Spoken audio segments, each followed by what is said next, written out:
Buenos días, feliz Pascua, queridos alumnos. Retomamos estas clases, ahora lo hacemos de manera a través de estos vídeos. Empezamos como siempre rezando. Dios te salve María, llena eres de gracia, el Señor es contigo. Bendita tú eres entre todas las mujeres y bendito es el fruto de tu vientre Jesús. Santa María, Madre de Dios, ruega por nosotros pecadores, ahora y en la hora de nuestra muerte. Amén. Os explico brevemente qué contenido van a tener estos vídeos, que no son muy extensos. Os colgué en su momento en el Drive una serie de apuntes que sirven un poco de base para estas clases de proféticos.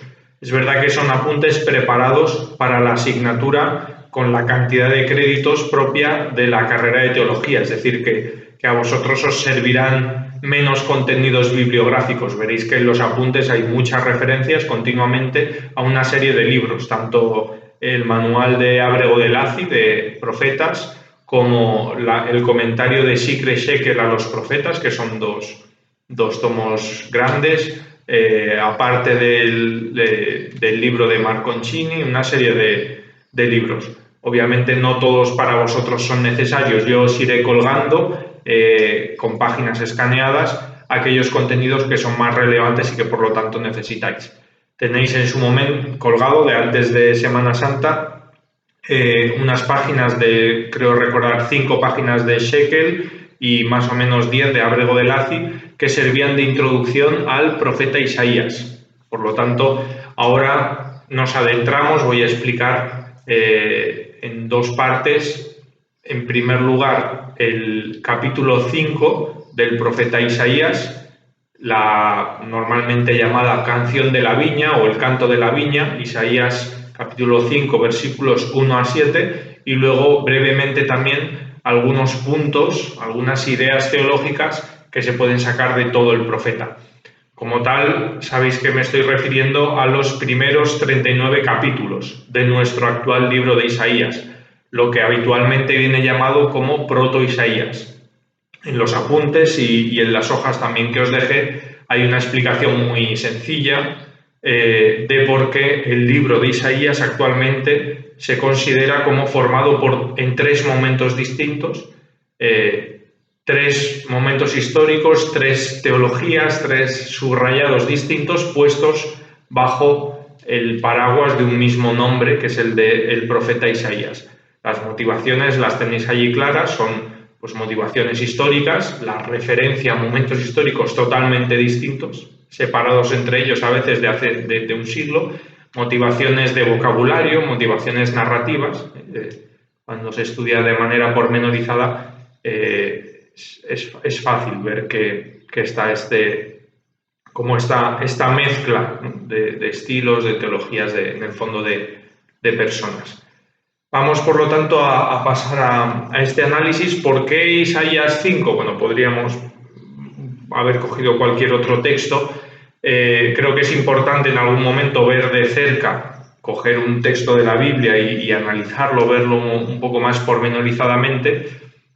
También porque, de alguna manera, Isaías 5 es como un buen resumen de parte de la teología de Isaías.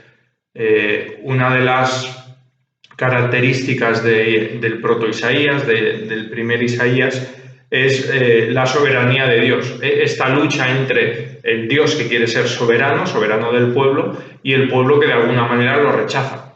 Eso vinculado pues al tema de la idolatría. Idolatría pues a nivel teológico, diríamos, e idolatría a nivel social, político, ¿no? El poner la esperanza en otras cosas que no son Dios. Bueno, toda esa temática está expresada de una manera poética en este canto, que yo creo que es muy bonito, muy intenso, y además inicia, lo diré después de manera más detallada en el análisis, inicia toda una línea teológica con ese concepto de la viña.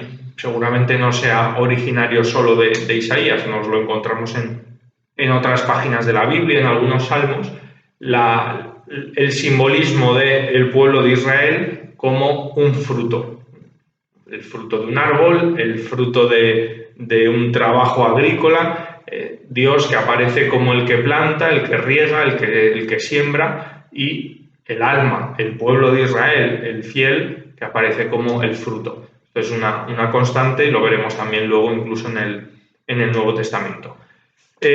Os cuelgo aquí un esquema en el Drive también de este texto. Pues creo que con la traducción, creo recordar que la puse de la Biblia de Jerusalén, separado en distintos párrafos.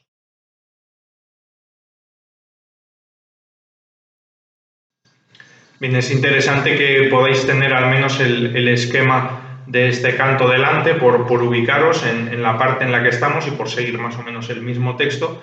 Estos son los puntos que os había marcado. El primer punto, el de la importancia, bueno, ya lo he dicho ahora anteriormente, ¿no? Como por qué centrarnos en este canto, porque de alguna manera es un poco un resumen teológico de todo el primer Isaías. El tema del contexto, ahí es sencillo. Cuando uno lee este canto, obviamente le pueden venir a la mente algo que también en nuestra cultura es común, sobre todo en la cultura agrícola, que son las canciones de recolección. Aquellos que se dedican a recolectar o aquellos que, ¿no?, a la vendimia en concreto.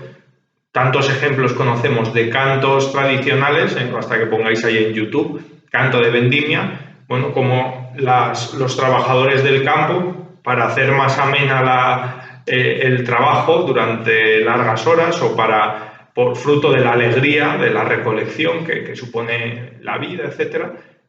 Bueno, cantos de vendimia, en los cuales se habla de la belleza de los frutos, de la belleza.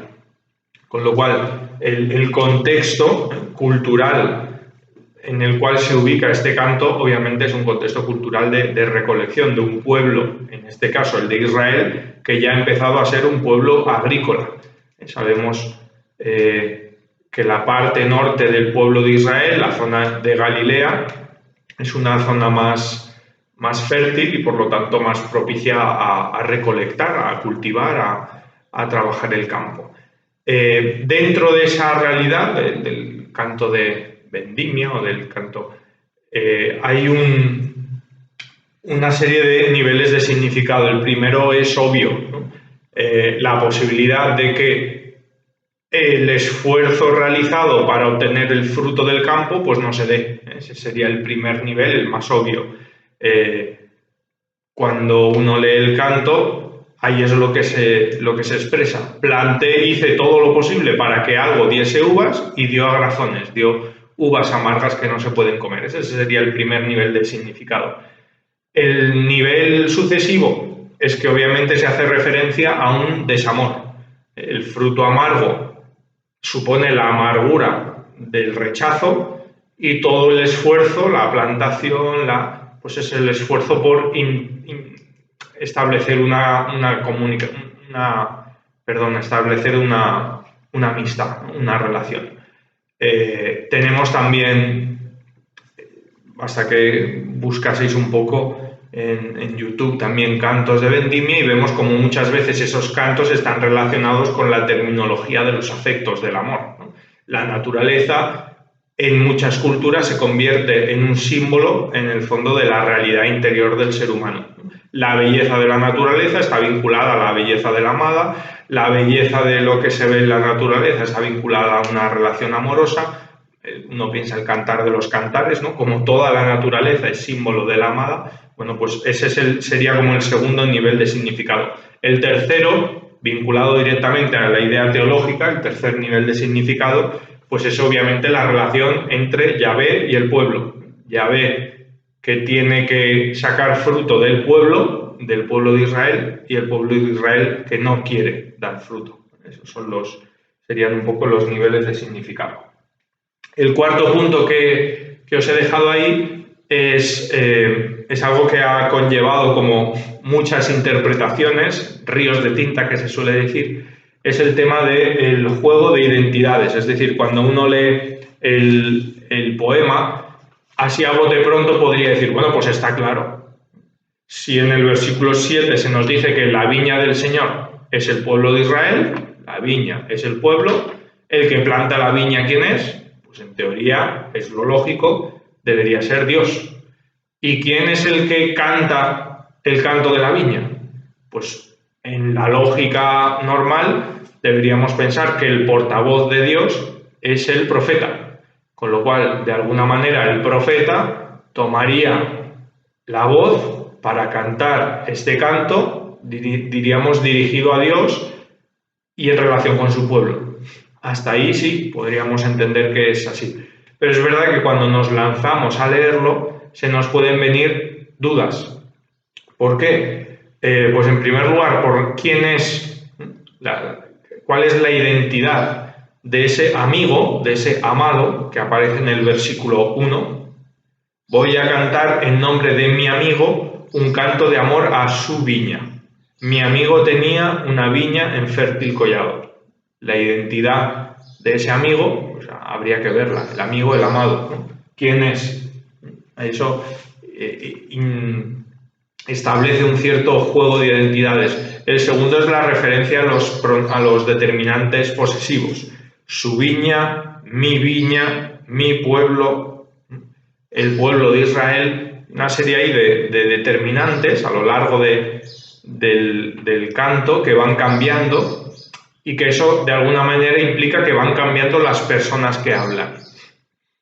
En algún momento intuimos que es el profeta el que habla, en otro momento intuimos que es Dios mismo el que habla, en otro momento intuimos que es de alguna manera el redactor. Vamos al texto y lo miramos. Voy a cantar en nombre de mi amigo un canto de amor a su viña.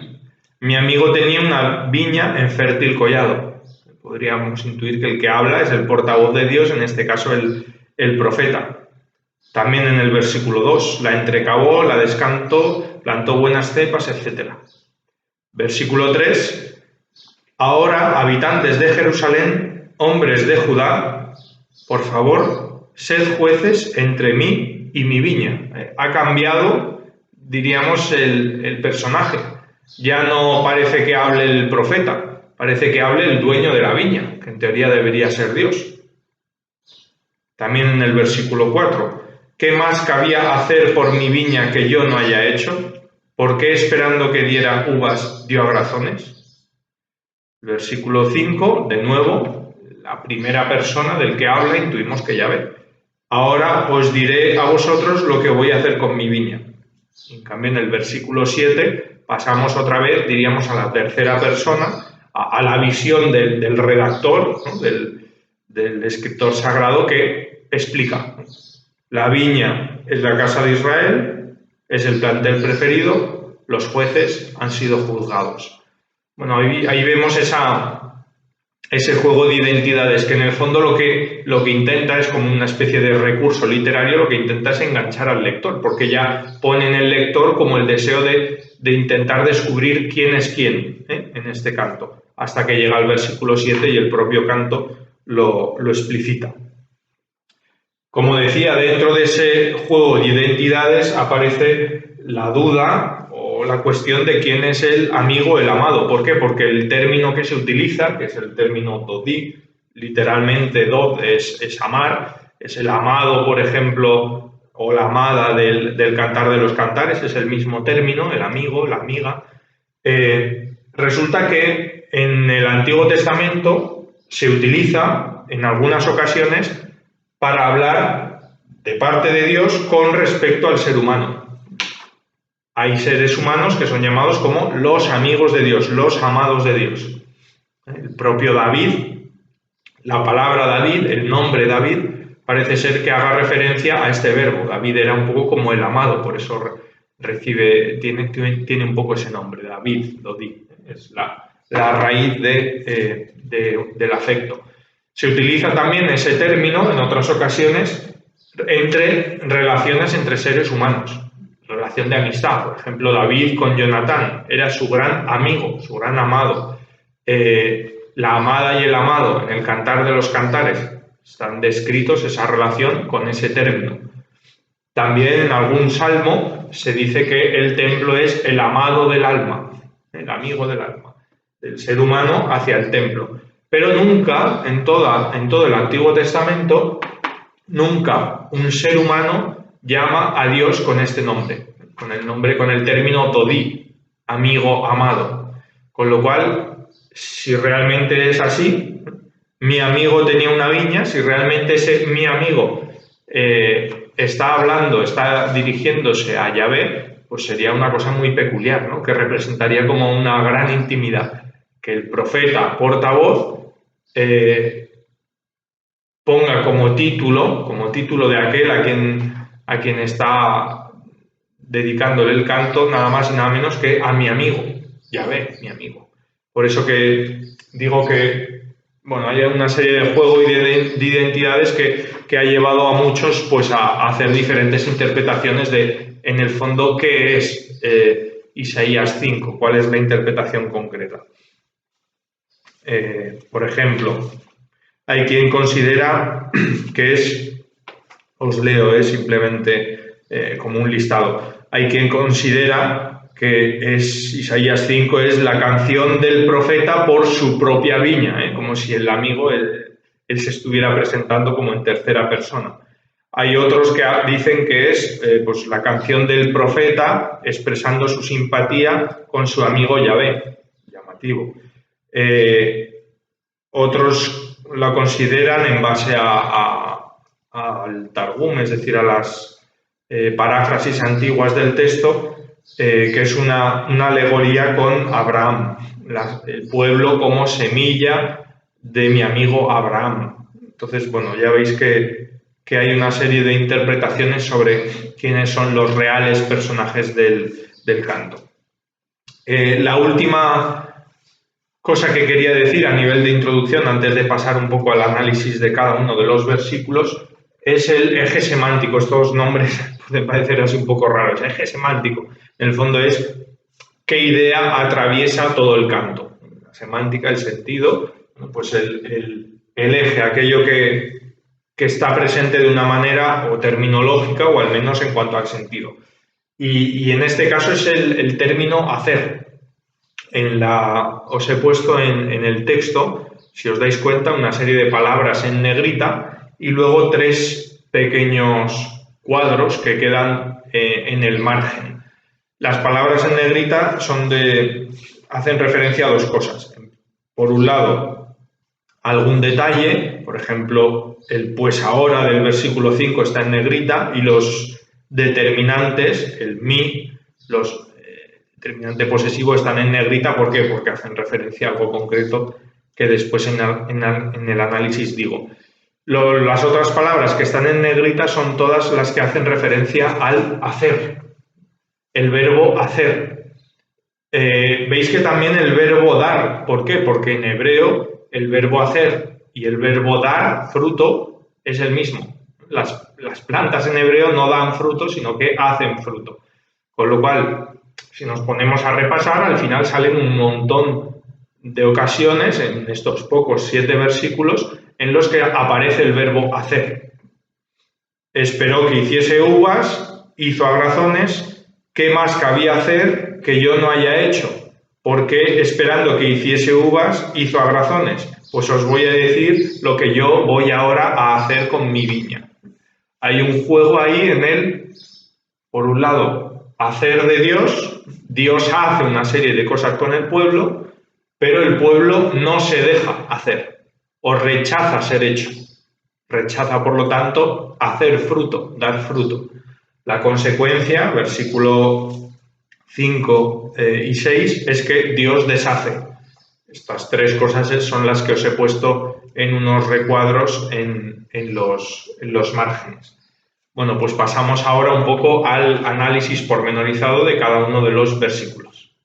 Bien, pasamos a esta parte del desarrollo narrativo. Podéis en algún momento parar el vídeo y ver tranquilamente las distintas partes. Simplemente unos pocos detalles. La narración, hemos explicado desde el inicio del curso y en las otras asignaturas de Sagrada Escritura, que la Sagrada Escritura es palabra de Dios, pero con palabras humanas, según aquello que estuvimos viendo detenidamente de la Dei Verbum. Y eso significa que la Sagrada Escritura muchas veces utiliza en su narración, en su forma de expresarse, recursos narrativos, retóricos, semánticos, de un montón recursos humanos, al fin y al cabo de la literatura humana me refiero, para conseguir o captar la atención del lector o para conseguir captar, no sé, o surgir una determinada idea o transmitir un determinado mensaje. Es lógico, ¿no?, que Dios, a la hora de transmitir su mensaje divino, lo haga a través de todos esos recursos de la literatura humana, de la narrativa humana, que tiene en juego, que tiene en sus manos el escritor sagrado, en este caso el profeta. Por eso algunos elementos narrativos. El primero es el inicio poético. Cuando el profeta inicia su canto diciendo voy a cantar un canto de mi amigo, ¿no?, voy a cantar en nombre de mi amigo un canto de amor a su viña. Es una forma de captar también la atención, ¿no? Voy a cantar un canto. Entonces el oyente, en este caso el lector, está allí como con la atención captada, a ver qué es lo que me van a contar. Y después de presentar en el versículo 2 esa total contradicción de la que antes he hablado, el hacer de Dios tiene como resultado el no querer ser hecho, la entrecabó, la decantó, plantó, etc., esperó que diese uvas, dio agrazones, no quiso ser hecha. El versículo 3, ¿qué es lo que nos introduce? Nos introduce un imperativo que conlleva una interpelación. Pues ahora, dice el texto, habitantes de Jerusalén, hombres de Judá, por favor, sed jueces entre mí y mi viña. Con lo cual, aquellos para los que va destinado el canto, porque este canto obviamente es para Israel, pues esos hombres de Israel son los que en primera persona son interpelados para juzgar algo que de por sí es una contradicción. Que el yo de Dios, sed jueces entre mí y mi viña. Ahí se puede ver un poco lo absurdo, la absurdidad. ¿Cómo puede ser que la viña se ponga contra Dios? Si es Dios el que la ha plantado, si es Dios el que la ha hecho, si es Dios el que le ha permitido vivir. De alguna manera se va delineando ese sinsentido, esa absurdidad que Israel tiene que tener delante. Que debiendo su existencia a Dios, resulta que ha sido capaz de oponerse a Dios. Bueno, pues esta absurdidad está puesta delante del pueblo a través de ese imperativo que interpela. Juzgad ahora, mirad si esto tiene sentido. Versículo 4 introduce de manera narrativa también una técnica que es la de la pregunta retórica, una forma también como de suscitar una respuesta.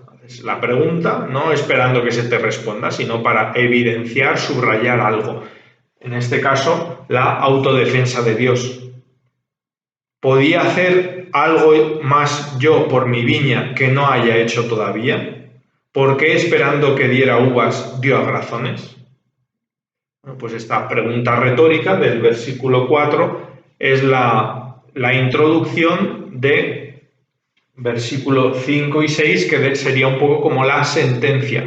Aparece introducida con esa fórmula y ahora, que es una fórmula como conclusiva, que a veces se utiliza, ¿no?, a la hora en los discursos, bueno, judiciales o en los discursos y ahora es la presencia de la sentencia. Es como el martillo este del juez que dice, pues mirad lo que va a pasar, ¿no? Claro, la sentencia. Bueno, pues aquí está, ¿no?, la sentencia. Quitar la valla, será derruida su tapia, no la podarán, no la escardarán, crecerán zarzas y cardos, prohibiré a las nubes que lluevan sobre ella. El versículo 7, de alguna manera, presenta, es la conclusión de este pequeño canto, presenta blanco sobre negro afirmaciones muy claras. Por si quedaba alguna duda de lo que había cantado el profeta, pues en el versículo 7 nos lo dice. La viña del Señor, ¿quién es? La casa de Israel. Los hombres de Judá, el plantel preferido dentro del pueblo de Israel, aquellos que, digamos, tenían un poco la labor de dirigir y de juzgar. Esperó de ellos derecho, asesinatos. Diríamos que los jueces acaban siendo juzgados. Los que deberían traer justicia producen injusticia. Esta última afirmación, en presente de indicativo, con una afirmación clara y rotunda, lo que pretende poner de manifiesto es lo absurdo del pecado, de la situación a la que ha llevado las acciones de Israel. Bueno, esto simplemente por ver un poco a nivel retórico, narrativo, a nivel de contexto cultural, cómo la Biblia a veces nos transmite determinados mensajes. Yo creo que también es importante, cuando uno lee este canto, para nosotros es fácil, tener en mente dos textos del Nuevo Testamento. El primero es del Evangelio de San Juan capítulo 15, donde el Señor habla de Él como la viña. Yo soy la vid, es un texto que tenemos muy en mente. Vosotros los sarmientos. Obviamente, este texto de Isaías ha iniciado toda una historia teológica que es la de Israel como plantación de Dios. En Salmos y en otros profetas a veces se habla del pueblo de Israel como el plantío, aquello que ha sido plantado por Dios o que ha sido cuidado. Está esta imagen vegetal, está la imagen de Israel como niño, está la imagen de Israel como ciudad, son simbologías espirituales. Bueno, pues el Señor una de esas simbologías la adopta. Yo soy la vid, vosotros los sarmientos. De alguna manera, la presencia de una vid buena, en este caso Jesucristo, ¿qué es lo que exigirá? Pues estar vinculado a Jesucristo. Un segundo momento es la parábola que cuenta el Señor de los viñadores homicidas. Una parábola importante en referencia a Isaías 5, porque de alguna manera es la parábola que le añade el capítulo que le falta. Si podéis ir a verlo, en el capítulo 21 de Mateo, el versículo, os lo digo ahora mismo, es el versículo 33 y siguientes. Se habla de ese proceso histórico que aparece ahí delineado de parte del Señor, una viña plantada a la cual se van enviando diversos mensajeros, y todos son rechazados o asesinados. Y llega un momento en que es enviado el Hijo. Obviamente ahí el Señor en la parábola está haciendo como una cronología de la salvación. Los profetas o los distintos enviados por Dios en el Antiguo Testamento y definitivamente el Hijo, que es llevado fuera de la viña y asesinado allí. Es una historia de la salvación. Y acaba concluyendo con ese último capítulo. ¿Qué sucederá? Bueno, pues la viña será quitada de un pueblo y será entregado a otro. De alguna manera sería lo que iría en el versículo 8. ¿Qué va a suceder? Bueno, pues esa viña, es decir, esa invitación a la salvación va a ser quitada de ese pueblo y va a ser dada a otro pueblo. Aquí entraríamos en más teologías, ¿no? Pero, ¿por qué? Porque esa parábola justo en el Evangelio de Mateo tiene un versículo, que es este último que he citado: será quitada ese pueblo y dada a otro pueblo. ¿A quién hace referencia? Obviamente no hace referencia a unos límites nacionales.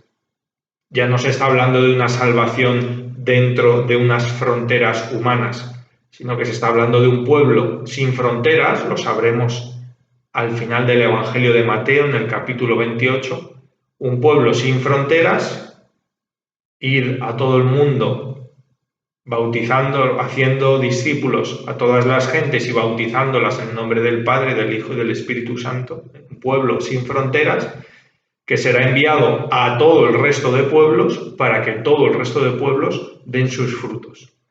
Entonces son referencias intrabíblicas que pueden servir para entender mejor o de manera más profunda este texto de Isaías.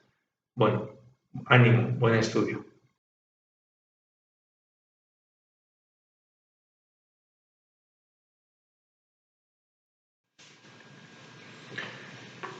Pasamos a esta última parte, de manera muy sencilla, es la parte del contenido teológico del libro de Isaías.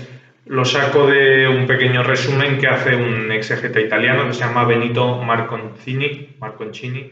Nada, son 4 sencillos puntos sobre la teología de Isaías. De alguna manera, cada uno de los puntos está relacionado con los otros. Al final, siempre hacer un extracto de temas de la predicación profética es complicado. ¿Por qué? Porque ya hemos visto muchas veces que la predicación profética no es un monolito, sino que va variando, a veces según la situación histórica que tiene delante, y utiliza muchas formas, muchos recursos para expresarse, no solo géneros literarios, sino las expresiones, la propia vida del profeta, y eso de alguna manera a veces es impredecible. Pero bueno, por poner con deseo de clarificar, en primer lugar el tema sería el de la soberanía de Dios. Es un tema que atraviesa todo el libro de Isaías. Antes hemos visto como de alguna manera también en el propio canto de la viña el tema de fondo es la soberanía de Dios, Dios que es capaz de hacer y el pueblo que se sustrae de ese hacer de Dios. Y hay un texto que está ahí marcado, es Isaías 6, la vocación del profeta, que de alguna manera es el pistoletazo de salida en su vida, en su vocación, y al mismo tiempo es un lugar donde se manifiesta de manera muy evidente esa soberanía de Dios. Es un texto que conocemos de sobra. Capítulo 6, versículo 1. El año de la muerte del rey Uzías vi al Señor sentado en un trono excelso y elevado. El vuelo de su manto llenaba el templo. Unos serafines se mantenían por encima de él. Cada uno tenía 6 alas. Con 2 cubrían el rostro, con 2 los pies y con 2 volaban. Y clamaban entre sí diciendo: Santo, santo, santo es el Señor de los ejércitos. Llena está toda la tierra de su gloria. Es un texto que obviamente ha impregnado después gran parte de nuestros textos litúrgicos. El trisagio angélico famoso, la propia plegaria eucarística, el propio prefacio están construidos en parte sobre esta visión de Isaías. Entonces, versículo 6, voló hacia mí uno de los serafines portando una brasa y me tocó en la boca y dijo: mira, esto te ha tocado tus labios, tu pecado ha sido perdonado, tu culpa quitada. Oí la voz del Señor que decía: ¿a quién enviaré? ¿Quién irá de nuestra parte? Aquí estoy, envíame a mí, respondí. Bueno, es el relato de la vocación, pero es un relato de vocación que está dentro como de un marco, que es el de la soberanía de Dios. Dios que está por encima de toda criatura, que está eternamente ensalzado, que es eternamente glorificado. Es verdad que a lo largo del libro, en Isaías, hay una serie de referencias antropomórficas a Dios. Dios que mira con sus ojos, Dios que se enciende con su ira, Dios que... y uno podría decir que eso es contrario a la soberanía de Dios. Al fin y al cabo, esos antropomorfismos son un poco como un recurso, una forma de expresar una soberanía de Dios partiendo de realidades materiales, ¿no? Antropomorfismo, sabéis que es la aplicación a Dios de categorías humanas. Dios tiene ojos, Dios tiene oídos, Dios tiene un espíritu multiforme, siempre está dispuesto a realizar señales, son los recursos. En cuanto a la forma de escribir a veces a Dios, también en eso Isaías subraya siempre la soberanía de Dios. Dios es llamado el Señor fuerte, en 1.24, es llamado el portentoso, en 9.5, es llamado Padre, es llamado Príncipe, también en 9.5, es llamado la Roca, 17.10, es llamado el Viñador y el Amado, lo hemos visto antes en Isaías 5, bueno, una serie de calificativos para ahondar en esa soberanía, en esa magnanimidad de Dios. La segunda realidad, y está de alguna manera relacionada, es el drama del pecado. A mayor soberanía de Dios, más duro será el pecado, es decir, el oponerse a esa soberanía. Lo hemos visto antes también en el canto. El dolor producido por todo lo que Dios ha hecho y el pueblo que no ha querido aceptarlo. Bueno, pues esa es en el fondo la idea del pecado en el profeta Isaías. Ya lo habíamos visto en el caso de Oseas, quizás menos que en el de Amós, pero gran parte, la base principal del pecado de Israel está en la confianza humana, es decir, el poner la confianza de la propia vida o la propia esperanza en realidades que no pueden salvar, ya sea un ejército extranjero, ya sean las riquezas, ya sea pues una vida alejada de Dios. Podríamos ir a capítulo 30, versículo 1, confianza en las alianzas humanas, o el capítulo 2, versículo 7, la confianza en las riquezas, dice así Isaías. Has abandonado a tu pueblo, a la casa de Jacob, porque están llenos de hechiceros y de augures, como los filisteos, y dan la mano a los extranjeros, se alían con potencias extranjeras. Su tierra está repleta de oro y plata, sus tesoros son incalculables, su tierra está repleta de caballos, sus carros son incalculables. Pero, versículo 8, ese es el pero que introduce el mal, su tierra está repleta de ídolos. Se postran ante la obra de sus manos, ante la hechura de sus dedos. Bueno, pues ahí vemos una vinculación de la idolatría teológica, el adorar imágenes concretas de dioses extranjeros, con de alguna manera la idolatría interior, ¿no? El poner la esperanza pues, en las riquezas, en el acumular una cosa o en el acumular otra. Con respecto al pecado, cabría hablar algo también de las consecuencias. Es decir, si el pecado es más grave porque más grave es la soberanía de Dios, también lo son sus consecuencias, ¿no? El oponerse a Dios, antes o después, conlleva una serie de consecuencias negativas. Que es verdad que, tanto en el Antiguo Testamento como a veces en los profetas, aparecen puestas en manos de Dios. Sabemos que el Antiguo Testamento no concibe otra forma de hablar. Todo proviene de Dios y muchas veces el mal aparece como causado directamente por Dios. Luego vendrá el Nuevo Testamento a aclarar exactamente esa teología, ¿no? El propio Jesucristo. Pero de alguna manera es el reconocimiento de que el pecado cometido conlleva sobre sí, el apartarse de Dios conlleva una serie de consecuencias negativas. Podríamos verlas, las tenéis ahí apuntadas, 5:13, donde se habla de la esclavitud, de la sed, del hambre. Por eso mi pueblo va a ser deportado por falta de inteligencia, sus nobles morirán de hambre, su plebe será abrasada de sed. Capítulo 7, versículo 15.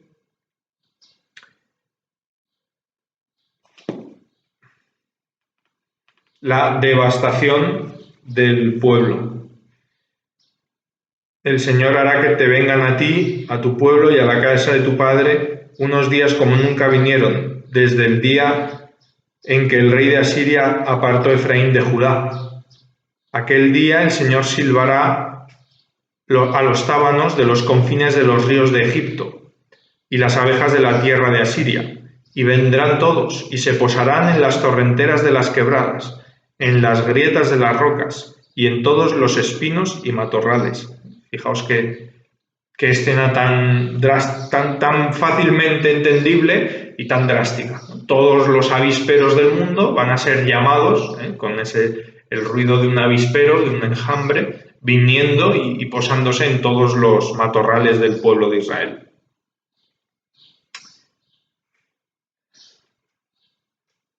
Aquel día, versículo 23, cualquier lugar en que había 1000 cepas que valían 1000 siclos de plata, tendrán zarzas y abrojos. Ahí entrarán con flechas y arcos, pues todo el país será zarzas y abrojos. Una serie de amenazas. Ya hemos visto muchas veces en la literatura profética como profeta utiliza este recurso de la amenaza un poco para despertar al pueblo de Israel. 29.3, también un aviso de asedio y abandono. Podría señalar más, pero bueno, es una pequeña lista de consecuencias negativas del pecado. El tercero, teníamos esa parte positiva, la soberanía de Dios, la consecuencia negativa, el pecado. Bueno, pues Dios, ¿de qué manera quiere actuar? Pues tiene que actuar en la historia. Su soberanía tiene que manifestarse de alguna manera en esa historia del pecado para llevar a la salvación. Y ese plan de Dios, que es la manifestación de Dios en la historia, se plasma en dos realidades que teológicamente nacen en Isaías, no solo que nazcan en él, pero va a iniciar como ese gran río teológico, que es el del resto de Israel y la persona del Mesías. Obviamente Isaías no es el primero que habla del Mesías, es una esperanza mucho anterior en el pueblo de Israel. Pero Isaías habla mucho del Mesías. ¿Por qué? Porque es una manifestación de salvación de Dios ante un pueblo que aparentemente no quiere ser salvado. La teología del resto, ¿qué implica? Que el pueblo va a ser castigado pues, por naciones extranjeras, por Egipto, por Asiria, pero habrá un resto que se mantendrá fiel y precisamente por esa fidelidad a la soberanía de Dios recibirá salvación. Lo tenemos en 8:16 y lo tenéis en varios sitios más. Cierra el testimonio, sella la ley en mis discípulos. Aguardaré al Señor que oculta su rostro a la casa de Jacob. En él esperaré. Aquí estamos, yo y los hijos que el Señor me ha dado, como signos y símbolos para Israel, de parte del Señor de los ejércitos que habita en el monte Sión. Yo y los hijos que el Señor me ha dado. Bueno, pues un resto que es fiel. 8:16 y siguientes. Con respecto al Mesías, tenemos varios lugares, ¿no?, donde se habla de él. Capítulo 7, capítulo 8, capítulo 9, en el 11 también. Pasamos, precisamente es ese, el último tema teológico, la última idea, toda la cantidad de discursos o de contenido que Isaías dedica a hablar del Mesías, a describir el Mesías y la época mesiánica, contextos que, bueno, los recordamos, nos son muy evidentes porque se suelen leer en el tiempo de Adviento y se nos han quedado muy grabados porque utilizan también imágenes muy poderosas, ¿no?, al menos a nivel narrativo. Tenemos el libro del Emmanuel, que si uno lo piensa, es una gran esperanza, una gran promesa de Dios. En el fondo, ¿cuál es el gran drama del ser humano? Pues el pensar que no vive para nadie, que por lo tanto está llamado a una soledad existencial o esencial, ¿no?, el no ser para nadie. Bueno, pues el capítulo 7, que es el llamado libro del Emmanuel, lo que hace es una promesa de Dios precisamente contra eso. Dios promete ser Dios con nosotros.